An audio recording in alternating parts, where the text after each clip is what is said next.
I asked Google what percentage of golfers slice the ball, and the answer was that 80 to 90% of you watching this video are suffering with a slice. In my mind, it does not need to be that way. That number is disproportionately high. There's no reason that you should slice more than hit any other shot. You weren't born a slicer, but what you did develop was one common move that connects all slicers, the over the top or out to in swing path. So today I'm going to fix that slice of yours in one swing. No long practice sessions, no fitness screens to see if you're flexible enough to do this, and no getting worse before you get better. If you copy the drills that I prescribe in this video, the very next shot you hit will be a high towering draw. In fact, the only problem you're going to have is that you won't know what club to use when you're out on the course, because your clubs will be flying so much farther. If you're ready to go from serial slicer to frequent fairway finder with the added benefit of more distance, then stick around, because I'm about to unlock the golf swing you never thought you could have and the golf game of your dreams. So let's get started straight away. I'm going to be using my 3-wood to demonstrate this drill, but you could use this with any club in your bag and you will never slice again. I've got 3 versions of this drill, from the most extreme, for those of you who have always sliced and never found something that works for you, to those of you that maybe suffer with this a little bit less. And depending on the severity of your slice, you'll settle on one of these 3. But I would recommend you start with the most extreme version first, regardless of your current shot pattern. I'm going to start with that one now. Remember, I said to you that you weren't born a slicer. You did not come out of the womb a slicer. You cannot blame your slice on genetics or DNA. You are a slicer for a very specific reason, and that's because when you swing down, you come over the top and swing from out to in. This setup change is going to stop you from even being able to do that. That's why this works with 100% certainty. Go ahead and take your normal setup, but instead of staying with something that resembles a relatively square or neutral stance, I'm going to tell you to take your trail leg and pull it back excessively, so much so that I'm almost turned back fully towards the camera. That's my hips closed almost 90 degrees, and by the time I set up to the ball, my shoulders are going to be closed somewhat close to 45. This trail foot as well, I want you to turn it out. Notice how it's almost pointing back at the camera as well. So rather than the foot being pointed forwards in a more conventional fashion, I'm going to rotate the foot out some 90 degrees, and then I'm going to pull the foot back so that I'm facing the camera. That might feel a little strange. In fact, I'd be surprised if you said it felt normal. But once you start to move and swing the club, you're going to get an understanding here very quickly that it's impossible for you to swing over the top. It makes this inside out swing so much easier to do. So remember, I said the very next swing, set up to the ball, foot pulled back, foot turned out, hips closed and shoulders closed, and I'm going to go ahead and swing. And I can swing quite hard at this.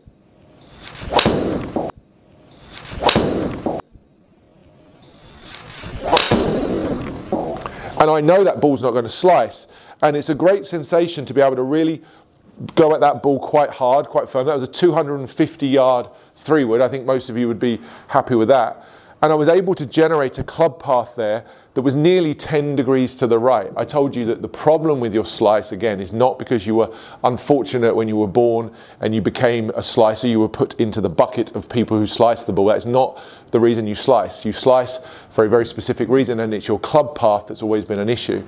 Now, this exercise will change your club path in one swing. So if you've always struggled with a slice, if you've never been able to hit a shot that looks like that high towering push draw, then you should try that version of the drill, the most extreme version of the drill, and I promise you, your slice will disappear.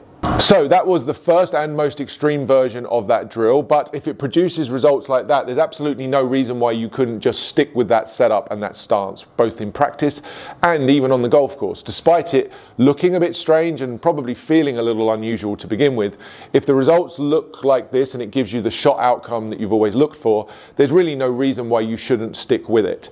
Having said that, some of you will be looking for something a little bit less extreme. You may not need quite so much help, and therefore we need to just take down and tone down that setup adjustment a little bit. So that's what we're going to do next. If you thought about that first setup where I got you to pull the foot right back, where we almost closed the hips here, almost 90 degrees, not quite that much, but you get the idea. These hips are very closed with my belt buckle pointing back towards the camera, and I told you to turn your foot out some 90 degrees as well, so that was pointing back in the same direction. If we were going to take that and reduce the extremity of it, we're just going to pull the foot in slightly. So now instead of this 90 degrees that we talked about, we've kind of halved that. We've got 45 degrees closed with the hips by virtue of pulling the trail foot back so the toe kind of lines up with my lead heel. That's a rough guide for you. And this trail foot is now flared out about 45 degrees rather than 90. So that's a really good minor adjustment to the major adjustment that we made earlier. Now you're in position to start swinging, and again, it might feel a bit odd to begin with, but the first thing you might notice here is, again, how much easier it is to deliver this club on an inside path, something that you would never have really been able to do before.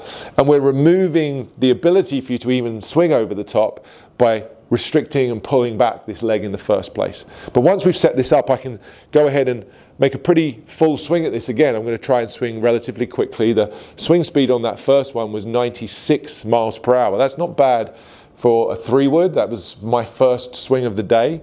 And I think it also puts to bed some of the ideas that many of you might have that you need to turn more through the ball to hit the ball far. It's actually that excessive turning in the downswing that creates so many of your problems. So setting up like this really helps to slow down the body and to get the arm swinging a bit faster. So here we go. Setup number 2. Let's call it the 45-degree setup. Going to go ahead and swing at this and see what we get.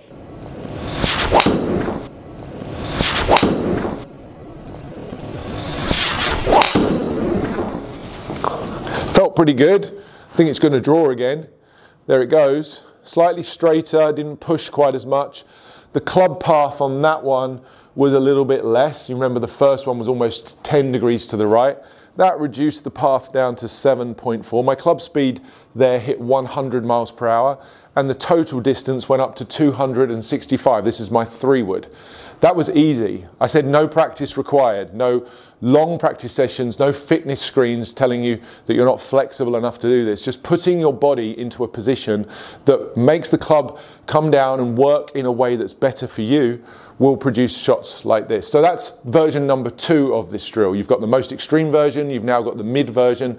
Let's finish up with something that you could take to the course, and also something that really all good players demonstrate. You've just probably never noticed it before. So to wrap things up today, let me give you the final version of this drill, which is the least excessive, and probably you wouldn't even notice players doing this, but you'll see if you pay attention to good players follow through, the position of their trail foot when they finish. From this down the line camera, I want to talk to you about the importance of this trail foot. Number 1, keeping it down on the ground for as long as you can, and in most cases that's going to be all the way until impact. At impact, the foot's just starting to come up off the ground, but very, very gently and not excessively. And then number 2, the way that you really control that, because for a lot of you, controlling that at impact during the swing will be quite difficult to do. It will be hard for you to really know if you were doing anything different with your foot during the swing motion. So the checkpoint you really want is at the end of your swing. That's the one I'm going to make you pay attention to here.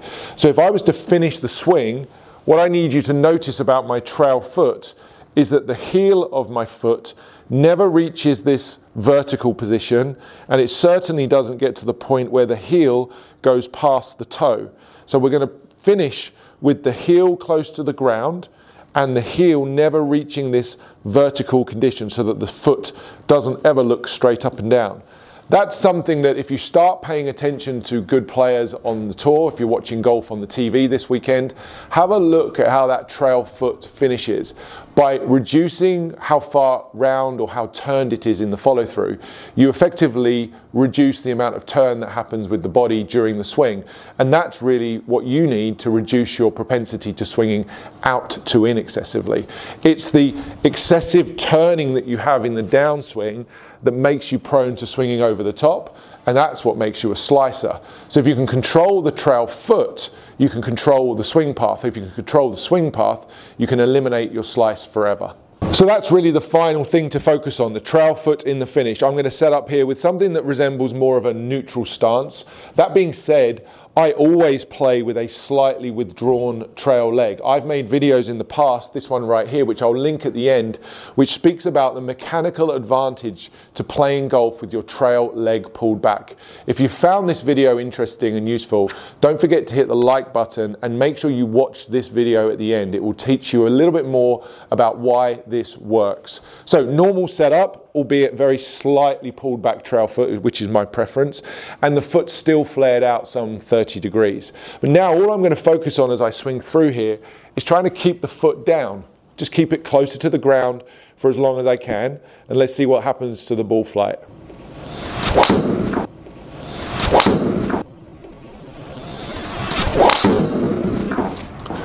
That one felt very solid.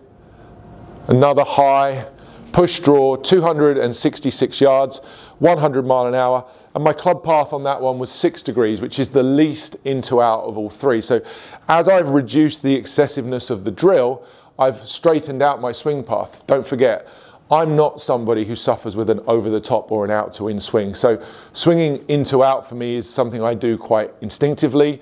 It's not natural. I wasn't born with the ability to swing from in to out. I learned to do it by controlling my body and understanding what needs to move, and just as importantly, what needs to not move. So just understand that this drill will unlock things in your swing that you never knew existed. I hope you found the video useful. I really want you to try this one swing drill. Pull the foot back excessively, like drill number 1. Go ahead and hit the ball, and then get down into the comments and let me know how that went. If you found today's video useful and you'd like to work with me further, you could either do that in person or online. There'll be links in the description, as well as digital courses that you can check out that I've made that will help you to improve your ball striking, like this Tour Quality Ball Striking series, or one that might really suit you from today would be the Draw Every Ball series. That's 10 videos that you can watch which walk you through setup, swing and drills that will make sure you never ever slice again. If you'd like more information on how to pick up the courses, there'll be a link in the description as well. Don't forget to like and subscribe to the channel before you go, and as mentioned previously, I've made videos like this one, which you should watch next, which talks about why there is a mechanical advantage to playing golf with your trail leg pulled back. Once you've watched this, you'll probably never set up any other way again.